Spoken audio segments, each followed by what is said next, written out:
Hello student, Baba Indradev girls educational institute Maheshpur Kala द्वारा संचालित online classes में आप सभी का स्वागत है। कैसे हैं आप सब? उम्मीद है आप सब ठीक होंगे। आज हम द्वितीय सेमेस्टर से अपने सब्जेक्ट सामाजिक अध्ययन के अंतर्गत दूसरा अध्याय, जिसका नाम है गुप्तकाल, से गुप्तकालीन सामाजिक दशा का अध्ययन करेंगे।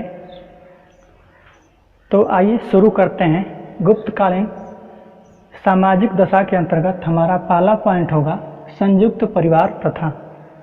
तो जो गुप्तकालीन समाज था उसमें संयुक्त परिवार की प्रथा का प्रचलन था। लोग 2 से लेकर के 3 पीढ़ियों तक 2 से 3 पीढ़ियों तक एक साथ रहा करते थे, एक साथ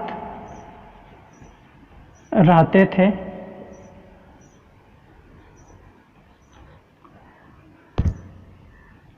और जब वे अलग होते थे तो संपत्ति को बराबर भागों में बांट लेते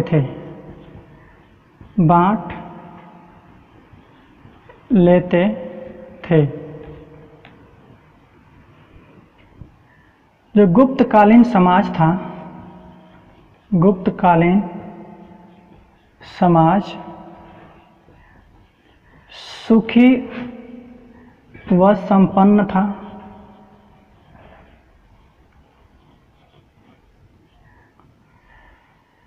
आइए एक बार रिवीजन करते हैं। जो गुप्तकालीन समाज था उसमें संयुक्त परिवार प्रथा का प्रचलन था। लोग 2 से लेकर के 3 पीढ़ियों तक एक साथ रहा करते थे। और जब वे अलग होते थे तो संपत्ति को बराबर भागों में बांट लेते थे। गुप्तकालीन समाज सुखी और संपन्न था। आइए इसके बाद हम अगले पॉइंट पे चलते हैं। हमारा अगला पॉइंट है खान पान।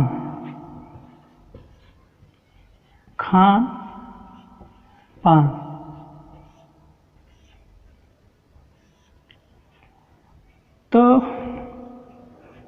गुप्तकालीन समाज में खान पान की व्यवस्था सामान्य थी। खान पान से संबंधित कोई विशेष नियम नहीं था। लोग दूध, दही, चावल और मांस का भी प्रयोग करते थे। तो इसके बाद अगले पॉइंट पे चला जाए। अगला पॉइंट है वर्ण व्यवस्था।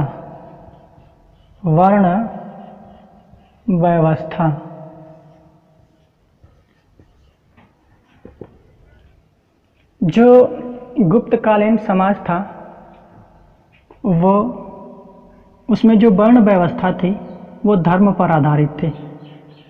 वर्ण व्यवस्था किस पर आधारित थी? धर्म पर।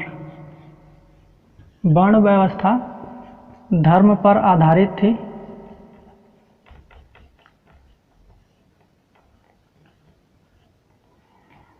लेकिन ब्राह्मण, क्षत्रिय, वैश्य,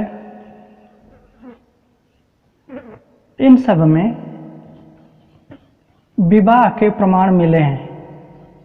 विवाह के प्रमाण मिले हैं।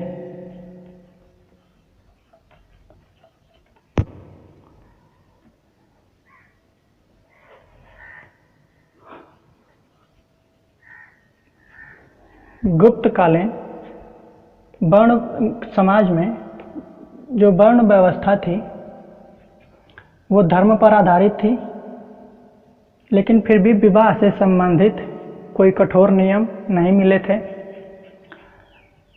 ब्राह्मण, क्षत्रिय और वैश्य आपस में विवाह करते थे, ऐसे संकेत मिले हैं, ऐसा प्रमाण मिला है। और वर्णों का कोई विशेष व्यवसाय भी निर्धारित नहीं था, कोई कुछ भी कर सकता था। तो ये था गुप्तकालीन समाज की सामाजिक दशा के बारे में।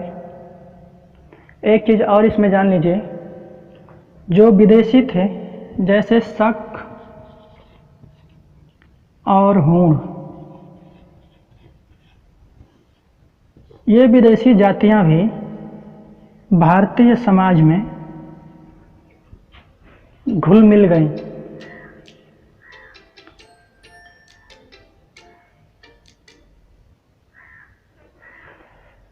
जो विदेशी जातियां थी हूण और शक, ये भी भारतीय समाज में घुल मिल गए और भारतीय वर्ण व्यवस्था का अंग बन गए।